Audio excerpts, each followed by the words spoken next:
Hello दोस्तों, कैसे हैं आप सभी। उम्मीद है आप सभी अच्छे होंगे। सक्सेस अब एकेडमी की यूट्यूब चैनल पे आप सभी का स्वागत है। प्यारे बच्चों, अभी हम लोग क्लास में जाने वाले हैं। अभी हम लोग क्लास में नहीं है, ठीक है, क्योंकि क्लास में जाने के लिए थोड़ा सा टाइम चाहिए होता है। ओके, तो चलिए हम लोग क्लास में स्टार्ट चलते हैं और वहाँ पर अपनी पढ़ाई को स्टार्ट करते हैं। प्यारे बच्चों, लास्ट क्लास में हम लोगों ने ट्राइंगल्स के बेसिस पे क्वेश्चंस पढ़े हुए थे। तो आज उसी क्लास को आगे बढ़ाते हुए ट्राइंगल्स के कुछ और भी अच्छे क्वेश्चन लेते हैं जो पिछली क्लास में छूट गए हुए थे। ठीक है, तो आज जरा हम लोग ट्राइंगल्स को कंप्लीट करते हैं और उसके बाद में फिर हम लोगों को रेक्टेंगल पढ़ना है, जो कि अभी तुरंत इस क्लास के बाद में ही आपको पढ़ने को मिल जाएगा। चलिए प्यारे बच्चों, क्लास में चलते हैं और स्टार्ट करते हैं। सवाल आपके सामने दिया हुआ है कि किसी समकोण त्रिभुज का परिमाप उसकी सबसे छोटी भुजा का 6 गुना है। किसी समकोण त्रिभुज का परिमाप उसकी सबसे छोटी भुजा का 6 गुना है। और आपसे पूछा गया है कि भुजाओं का अनुपात क्या होगा। आपसे क्या पूछा गया है? भुजाओं का अनुपात क्या होगा। सुनिए जरा, आपके सामने 4 ऑप्शन दिए गए हैं: 5:3:1, 7:6:1, 11:10:4 और 13:12:5। यहां पे सवाल है क्या? आपके सामने सबसे पहली बात तो ये है कि भाई बोला गया है कि कोई एक समकोण त्रिभुज है। अगर कोई भी समकोण त्रिभुज होगा तो उसमें आधार और लंब के वर्ग का जो योग होगा वो कर्ण के योग के बराबर होगा। ऐसा होता है। तो कहने का मतलब ये है कि जो बड़ी भुजा का वर्ग होता है, किसी समकोण त्रिभुज के लिए जो बड़ी भुजा का वर्ग होगा वो शेष 2 छोटी भुजाओं के वर्गों के योग के बराबर होता है। आपको यही चीज वेरीफाई करनी है। क्या? 3 का वर्ग 9, 1 का वर्ग 1, 9 और 1 10। क्या 5 का वर्ग 10 होता है? नहीं होता है, इसलिए गलत हो गया। 6 का वर्ग 36 और 1 का वर्ग 1, 36 और 1 37। आप जानते हो 37 किसी का वर्ग नहीं होता, तो 7 का वर्ग 49 होता है, मतलब ये भी गलत हो गया। 10 का वर्ग 100, 4 का वर्ग 16 और 11 का होता है 121, तो 116 ही हुआ यहाँ पे, मतलब ये भी गलत हो गया। चौथा ऑप्शन दिया था 12 का वर्ग 144, 5 का वर्ग 25, 144 25 169 और ये जो 169 होता है वो 13 का वर्ग होता है। तो कहने का मतलब चौथा ऑप्शन ही हमारा सही हो जाएगा। इस सवाल को करने के लिए हमारे पास दो चांस थे, दो वे थे, दो रास्ते थे किस तरीके से सॉर्ट आउट करने। एक तरह तो हम लोगों ने यही देख लिया कि भाई अपना ट्रिपलेट वाला रूल, कि ट्रिपलेट कहां बना रहा है। आपको हमने लास्ट जो अभी कुछ क्वेश्चंस पहले कराए हुए हैं उसमें हमने आपको बताया था कि ट्रिपलेट क्या होता है। तो 5 12 13 ये क्या थे? हमारे ट्रिपलेट थे। बाकी हमने इन ट्रिपलेट का तो कहीं कोई जिक्र ही नहीं किया था। ये जब ट्रिपलेट होते ही नहीं तो हम इस पे बात क्यों करेंगे। तो आपके सामने ट्रिपलेट जो पढ़ाए गए थे वो यही थे, ठीक है। तो आप इसको देखते देखते वेरीफाई कर सकते थे। अब दूसरी बात है क्या, हम अगर दूसरे वे से अगर क्वेश्चन को करना चाहे तो फिर क्या करेंगे। आपसे बोला गया जो समकोण त्रिभुज का परिमाप है, तो जरा हम इसका परिमाप निकालते हैं।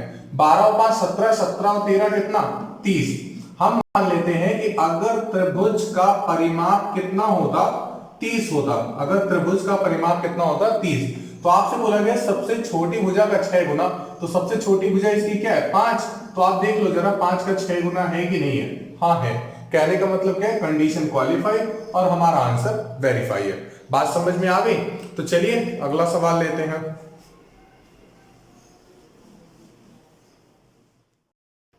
सवाल बोला गया है कि किसी त्रिभुज का आधार 2 गुना तथा ऊंचाई आधी कर दी जाए तो परिवर्तन से पहले तथा बाद में क्षेत्रफल का अनुपात क्या होगा। उन त्रिभुजों के क्षेत्रफलों में क्या अनुपात होगा। चलिए जरा सुनिए भाई। अच्छा होता क्या है, आपको अभी आगे ज्योमेट्री जब पढ़ेंगे, ज्यामिति जब पढ़ेंगे तो वहां पर सिमिलरिटी का हमें यूज करना होगा। हमें क्या करना होगा? सिमिलरिटी का यूज करना होगा। तो जब हम लोग सिमिलरिटी पढ़ेंगे तो वहां पे ये क्वेश्चन सबसे देखते देखते खत्म हो जाएंगे, ठीक है। अभी हम लोग थोड़ी सी इसके बारे में बात करते हैं और इस चीज के बारे में जब हम लोग वहां पे सिमिलरिटी पढ़ेंगे तो वहां पे पूरे अच्छे से समझ में आ जाएगा। चलिए जरा देखिए, आपसे बोला गया किसी त्रिभुज का आधार 2 गुना कर दिया जाए। तो भाई आधार आप जानते हो, कोई त्रिभुज हम लोग इस तरीके से लेते हैं तो ये भाई आधार है, तो इसको हम लोग मान लेते हैं कुछ भी है, ये सपोज कर लो x मान लिया, ठीक है। तो ये हो गया x। आपसे बोला आधार को 2 गुना कर दिया जाए, तो आधार को लो भाई 2 गुना कर दिया। और बोला ऊंचाई को आधी कर दिया, तो पहले भाई ऊंचाई कितनी थी? सपोज कर लेते हैं x थी, तो अब कितनी हो जाएगी? ऊंचाई आधी हो जाएगी। आपसे बोला गया तो परिवर्तन से पहले तथा बाद में, तो परिवर्तन से पहले ये और परिवर्तन के बाद में क्या है? ये।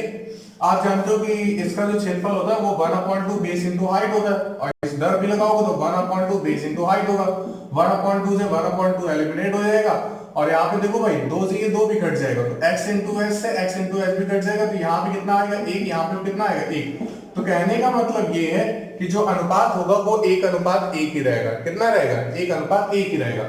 अच्छा, बात और भी क्या है, आप ये चीज भी बोल सकते हैं कि जैसे कि सपोज कर लो भाई, आप जानते हो कि त्रिभुज का जो क्षेत्रफल होता है वो 1/2 बेस इंटू करस्पॉन्डिंग हाइट होता है, लेकिन यहाँ पे 1/2 का तो कोई रोल ही नहीं होगा। क्यों? क्योंकि जब हमें कभी भी अनुपात या फिर प्रतिशत परिवर्तन के बारे में बात करनी होती है तो यहाँ पे ये जो कांस्टेंट टर्म्स होते हैं उनका कोई भी यूज नहीं होता है।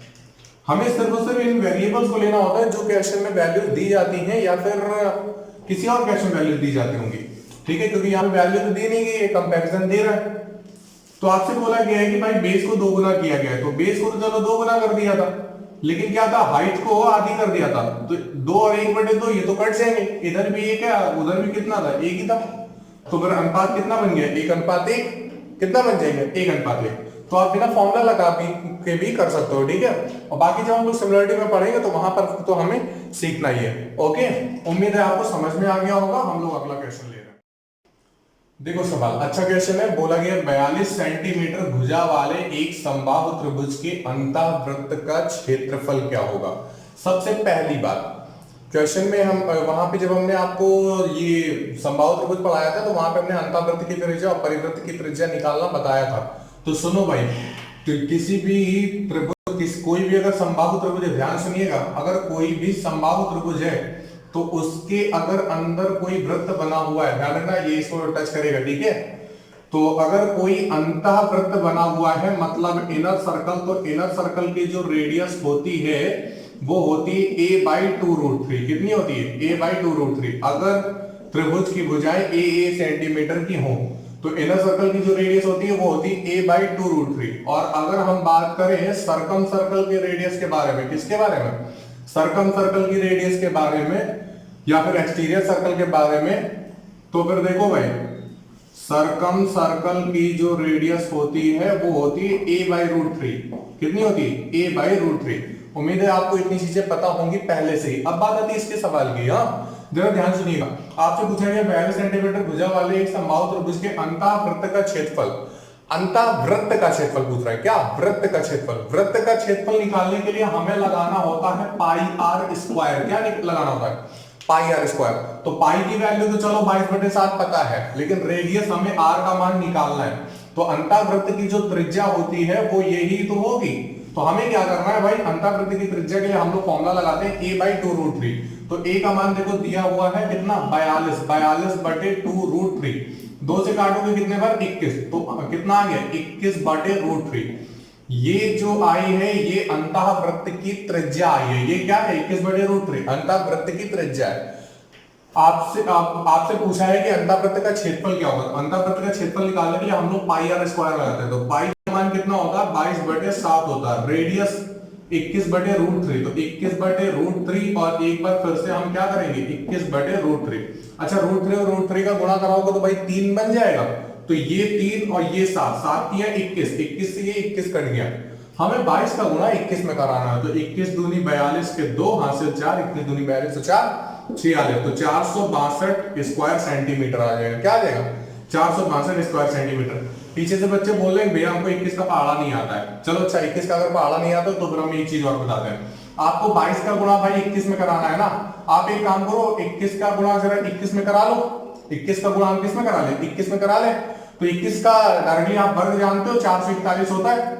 तो 21 का गुणा हमने 21 में कराया था, लेकिन अभी 22 में कराना है, तो मतलब एक और बार कराना है। तो भाई एक के साथ जोड़ दो, तो 1 और 1 2, 4 2 6 और 4। इसके अलावा भी आप एक चीज और कर सकते थे।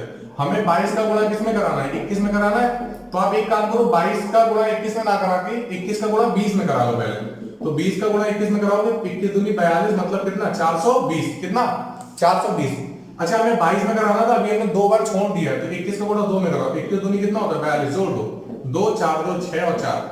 ठीक है, तो ये सॉर्ट आउट करने के बहुत सारे तरीके होते हैं जो आपको धीरे धीरे माइंड लगा करके अपडेट कर रहे हैं। हाँ, तो अभी माइंड में आया, आपको बता दिया। तो आपको हमसे सिर्फ और सिर्फ ये क्वेश्चन को सॉर्ट आउट करने के तरीके ही नहीं पूछने हैं। ठीक है, जो ये किस तरीके से हम लोग सॉर्ट आउट कर सकते हैं, क्या हम लोग जल्दी कर सकते हैं, ये भी सोचना है। अगर यहाँ पे 51 वगैरह दिया होता तब भी हम लोग कुछ इसकी तरह से कर रहे होते हैं, ठीक है। तब तो फिर गुणा वगैरह ना कराते ना, कि 51 का गुणा 57 में कराते। हम क्या करते हैं, 57 का गुणा पहले 50 में करा देते, फिर 57 को एक बार ऐड कर देते। जरा यहाँ पे सुनिए, है क्या आपसे यहाँ पे सिर्फ और सिर्फ यही नहीं पूछता है कि अंतःवृत्त का क्षेत्रफल क्या होगा, आपसे ये नहीं पूछता है कि अंतःवृत्त का क्षेत्रफल क्या होगा, आपसे ये भी चीजें पूछता है क्या, जैसे कि आपको सवाल दे दिए 42 सेंटीमीटर भुजा वाले एक समबाहु त्रिभुज के अंदर एक अंतःवृत्त बनाया गया, ठीक है। तो अंतःवृत्त की त्रिज्या पूछ लेता है। तो अंतःवृत्त की देखो हमने त्रिज्या पहले निकाल ली थी, कितनी आ गई थी, 21/√3 आ गई थी।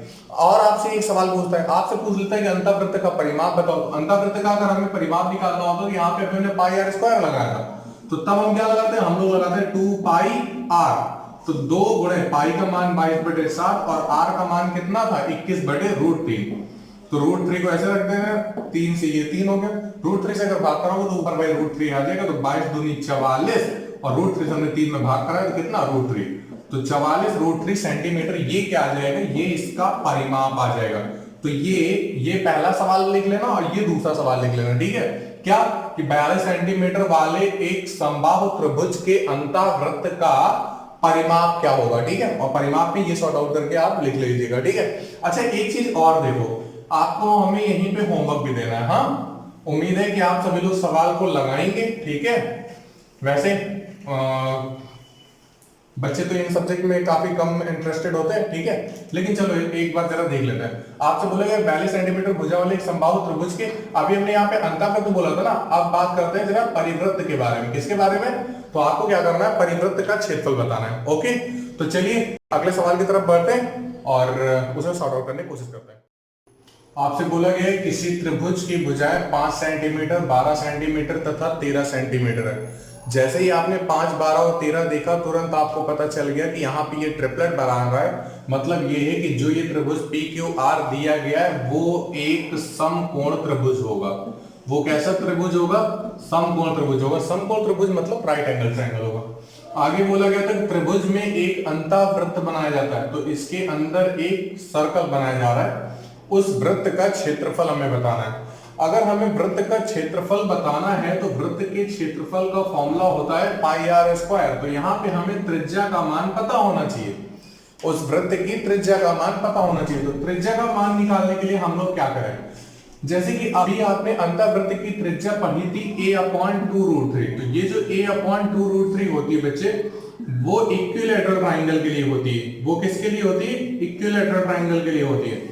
लेकिन अगर हम बात करें किसी एक स्केलेन ट्रायंगल के लिए, क्योंकि ये जो 5, 12, 13 है ये एक विषम बाहु त्रिभुज की भुजाएं हैं, तब फिर हम लोग क्या करें। तो हमने आपको क्लास फर्स्ट में 2D 3D की क्लास फर्स्ट में ही आपको ये चीज समझाई थी, क्या कि अगर हमें स्केलेन ट्रायंगल की अंतःवृत्त की त्रिज्या रेडियस ऑफ इनर सर्कल अगर निकालनी है तो अंतःवृत्त की त्रिज्या होती क्या है। तो सुनो भाई, radius of inner circle equals to होता क्या है, एरिया अपॉन सेमी पेरीमीटर। क्या होता है, एरिया अपॉन सेमी पेरीमीटर, मतलब क्षेत्रफल बटे अर्ध परिमाप। तो देखो भाई हमें क्षेत्रफल निकालना है। आप जानते हो 5 और 12 ये दिया है, तो 1/2 आधार गुणे ऊंचाई लगाओगे, 2 से काटोगे 6, 6 पंचे 30। तो क्षेत्रफल कितना आ गया है 30। और आपको क्या बताना है, सेमी पेरीमीटर नीचे रखना है। तो नीचे रख देते हैं, 13 और 12 को जोड़ोगे कितना आएगा 25, और 25 में 5 जोड़ोगे 30। तो ये पूरा परिमाप 30 है, लेकिन हमें अर्ध परिमाप चाहिए। तो अर्ध परिमाप मतलब आधा परिमाप, तो यहाँ पे नीचे हम क्या रख देंगे 15 से आप भाग करा दोगे, आंसर कितना आ जाएगा 2। लेकिन ये जो है ये रेडियस आई है, ये क्या है त्रिज्या आई है। हमें बताना है उस वृत्त का क्षेत्रफल। तो वृत्त का क्षेत्रफल बताने के लिए हम लोग क्या अप्लाई करते हैं, पाई आर स्क्वायर लगाते हैं। तो पाई का मान कितना है भाई 22/7 लिख लो, और आर का मान 2 है, तो 2 दूनी 4, 22 चौके 88, 88/7, और सेंटीमीटर में चल रहा है तो सेंटीमीटर स्क्वायर हो जाएगा। बात समझ में आ गई। तो चलिए त्रिभुज से हम लोग एक और सवाल लेते हैं, उसके बाद फिर हम लोग थोड़ा सा आगे सोचेंगे अभी हमें करना क्या है। हाँ, कि आयत पढ़ना स्टार्ट करते हैं, रेक्टेंगल पढ़ना स्टार्ट करते हैं, वहीं से चीजें खत्म करनी है, ठीक है। चलिए, बोला जा रहा है यदि एक समबाहु त्रिभुज की प्रत्येक भुजा, यहां से आप ध्यान से समझ करके चलिएगा, ठीक है। धीरे धीरे आप सवाल जो होंगे वो थोड़ा सा अच्छे लेवल के आते रहेंगे, जो कि एग्जाम में हमेशा अक्सर पूछे जाते हैं, ठीक है। बोला गया यदि एक समबाहु त्रिभुज की प्रत्येक भुजा, तो किसी समबाहु त्रिभुज की जो प्रत्येक भुजा है वो किसी वृत्त की त्रिज्या के बराबर है, वो उस वृत्त की त्रिज्या के, तो कोई एक वृत्त है उस त्रिज्या के बराबर है, मतलब जितनी इसकी त्रिज्या होगी वही इसकी भुजा होगी, ठीक है। तो अगर ये आ रहा है तो ये आ रहा है, अगर ये 7 है तो ये भी 7 होगी। चलो देखते कितना आता है। आगे बोला गया तो उस वृत्त की त्रिज्या के बराबर है जिसका क्षेत्रफल 154 वर्ग सेंटीमीटर है। तो इसका क्षेत्रफल कितना है?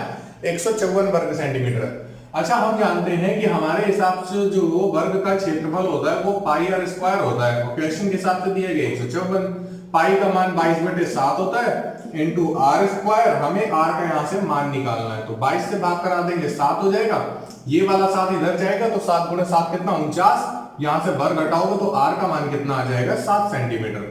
आपसे ये चीज पहले ही बोल दी गई थी कि जो समबाहु त्रिभुज की भुजा है वो वृत्त की त्रिज्या के बराबर है, तो अगर वृत्त की त्रिज्या 7 सेंटीमीटर थी तो यहाँ पे भाई समबाहु त्रिभुज की प्रत्येक भुजा 7 सेंटीमीटर की होगी। आपसे पूछा गया तो समबाहु त्रिभुज का क्षेत्रफल क्या होगा? क्या पूछा गया? समबाहु त्रिभुज का क्षेत्रफल। आप जानते हैं समबाहु त्रिभुज के क्षेत्रफल के लिए √3/4 a स्क्वायर लगाते हैं। a स्क्वायर मतलब 7 का स्क्वायर, तो 7 का स्क्वायर कितना 49, तो 49/4 गुणे √3, यही आपका आंसर आ जाएगा। अगर आप सॉर्ट आउट करना चाहें या फिर ऑप्शन में अगर दिया हो तो √3 की वैल्यू 1.732 रख सकते हो, 49 का गुणा कराओ, 4 का भाग करा देना 2 या 3 अंकों तक, वही आपका आंसर हो जाएगा। ओके, चलिए एक और सवाल लेते हैं, अच्छा सा सवाल है, उसके बाद फिर आगे बढ़े। बोला जा रहा है किसी समबाहु त्रिभुज के अंदर स्थित किसी बिंदु से तीनों भुजाओं की लांबिक दूरियां √3, 2√3 एंड 5√3 सेंटीमीटर है। तो फिर आपसे पूछा गया इस त्रिभुज का परिमाप क्या है। सवाल के कहने का मतलब जरा समझ लो। वैसे वास्तविकता तो ये है कि हम आपको ये चीज सबसे पहले बता चुके हैं, ठीक है। जब आपको हमने सेकंड क्लास शायद पढ़ाई हुई थी किस चीज की, इक्विलैटरल ट्राइंगल की, समबाहु त्रिभुज की, तो समबाहु त्रिभुज में हमने ये चीज आपको समझाई थी। हाँ चलिए, जिन लोगों ने देखा है अच्छी बात है, जिन लोगों ने नहीं देखा है जरा एक बार देख लो। हमने आपको वहां पे समझाया था कि अगर कोई भी समबाहु त्रिभुज है, तो अगर समबाहु त्रिभुज होगा तो उसकी तीनों भुजाएं बराबर होंगी, तो हमने ए मान रखा था। तो समबाहु त्रिभुज के अंदर स्थित किसी बिंदु से अगर हम तीनों भुजाओं पर अगर लंब गिरा दे, अगर तीनों भुजाओं पर क्या करें लंब गिरा दे, तो उनकी लंबाइयां हमने P1, P2 और P3 मान रखी थी। कितनी मान रखी थी? P1, P2, P3। तो वहां पे हमने आपको बताया था कि अगर ये लंब की लंबाइयां दी गई हो, अगर उनकी लांबिक दूरियां दी गई हो, तो अगर हमें भुजा का मान निकालना है तो भुजा का मान हम निकाल सकते हैं कैसे? 2/√3 P1 plus P2 plus P3, तीनों लंबों का योग, तीनों लंबों का योग, और गुणा किससे कराना है? 2/√3 से। बस हमें यही चीज रखनी है। और इसी तरह का हमने एक एग्जांपल भी वहां पे कराया हुआ है, ठीक है, इक्विलैटरल वाली वीडियो में, तो अगर आप देख सकते हो वहां पे देखो, P1 की जगह √3 रखो, P2 की जगह 2√3 और P3 की जगह पे 5√3, तो दो तीनों को ऐड कर लो, 5 2 7 और 1 8, तो ये 8√3 आ गया। √3 से √3 कैंसिल हो गया, 8 2 16, तो ए का मान मतलब भुजा, ये क्या है? ये साइड है, तो साइड की वैल्यू कितनी आ गई है? 16 सेंटीमीटर आ गई। कितनी आ गई है? 16 सेंटीमीटर। आपसे भुजा का मान नहीं पूछा है, आपसे पूछा है कि त्रिभुज का परिमाप क्या होगा, और परिमाप क्या होता है? सम ऑफ आउटर लाइंस होती है, तो a plus a plus a मतलब 3a, और 3a का मतलब क्या है? इधर भी 3 का गुणा, इधर भी 3 का गुणा, 16 3 48, नहीं आया तो 48 सेंटीमीटर आ गया। अगर यहीं पर सपोज कर लो आपसे पूछ लेता है कि इस त्रिभुज का क्षेत्रफल क्या होगा, ठीक है, अगर आपसे क्या पूछ लेता है कि इस त्रिभुज का क्षेत्रफल क्या होगा, तो फिर हम लोग क्या करते हैं? √3/4 a स्क्वायर लगाते हैं। तो a के प्लेस पे आपने अब कितना निकाला? 16, तो √3/4 और 16 इंटू 16 कर देते हैं, 4 से काटोगे 4 बार और 16 चौके 64, 64 √3 आंसर आ जाता सेंटीमीटर स्क्वायर में। बात समझ में आ गई? उम्मीद है समझ में आ गया होगा। एक बात ध्यान रखिएगा, इस तरह का अगर कोई भी क्वेश्चन एग्जाम में आता है तो यहाँ से या तो भुजा पूछता है, या तो त्रिभुज का क्षेत्रफल पूछता है, या तो त्रिभुज का परिमाप पूछता है। तो तीनों क्वेश्चन हमने एक ही साथ में करा दिए हैं। ये भुजा का मान निकला है, ये परिमाप निकला है, और ये क्या निकला है? एरिया निकला है। तो फिर नो डाउट तीनों क्वेश्चन कर लेना, ताकि अगर एग्जाम में आए तो फिर हम उसको रिवीजन करके जाए। चलिए आगे बढ़ते हैं। सवाल बोला गया उस बड़े से बड़े त्रिभुज का क्षेत्रफल, ध्यान रखिए सबसे बड़े त्रिभुज का क्षेत्रफल पूछ रहे हैं, कैसा? जो एक अर्धवृत्त जिसकी त्रिज्या r है के अंतर्गत बनाया जा सकता होगा। सुनो भाई, हमसे बोला कि कोई एक अर्धवृत्त दिया गया है, क्या है, कोई एक अर्धवृत्त है, तो इसमें हमें सबसे बड़े त्रिभुज की रचना करनी है। तो सबसे बड़ा त्रिभुज कैसे बन सकता है, जब हम ये वाली भुजा उसको आधार बना दें, ये वाली भुजा हम क्या करते हैं, आधार, और हम इसको यहां कहीं बीच से ना टच कराएं, मतलब जो दूसरी वाली भुजा होगा हम उसे यहां पे नहीं, बल्कि इस अर्धवृत्त के बिल्कुल टॉप पॉइंट पे हम इसको स्पर्श करा दें, ठीक है, और यहां से एक हम ये रेखा खींचते हैं, ठीक है।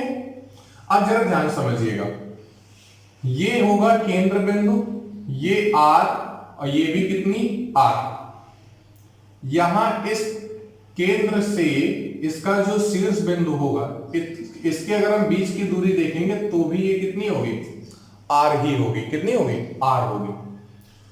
और ये ध्यान रखिए यहां पे कितना बना रहा होगा, 90 डिग्री का एंगल। तो फिर हमें करना क्या है, हमें ये बताना है उस बड़े से बड़े त्रिभुज का क्षेत्रफल, तो इस हमें ट्राइंगल का एरिया बताना है। तो ट्राइंगल का जो एरिया होता है वो होता है 1/2 बेस, तो बेस जो होगा वो R और R मिलकर के कितना 2R बनेगा, इनटू हाइट, तो हाइट कितनी है भाई, R है, तो हम R रखेंगे, 2 से 2 कट जाएगा और R का गुणा करा देंगे, कितना बन जाता है, R² बन जाता है। बात समझ में आ गई। चलिए, तो आज की क्लास को हम यहीं पर समाप्त करते हैं।